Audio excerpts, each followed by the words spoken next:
Ako po si Gladys Pahimula. Asawa po ako ni Clyde Pahimula na member ng OBI. 11 years na po kami nagsasama ng asawa ko. 5 years old pa na yung panganay namin nang mag-abroad yung asawa ko. Kulang yung sa sahod niya at gusto niyang makapagpatayo kami ng bahay. Nag-abroad siya sa Japan as a welder. 4 years mahigit nang nakauwi siya dahil nagka-pandemic. Pag-uwi niya, nag-apply din ako sa ibang bansa. Hindi kami nagkita nung umuwi siya.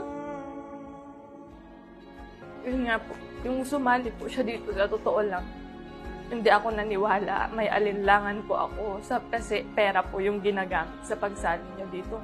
Tapos sabi niya po, huwag kang magagalit. Sabi niya, ipang-business natin to para sa inyo to. Pag uuwi ako, sabi niya, hindi na ako babalik dito. Sabi niya.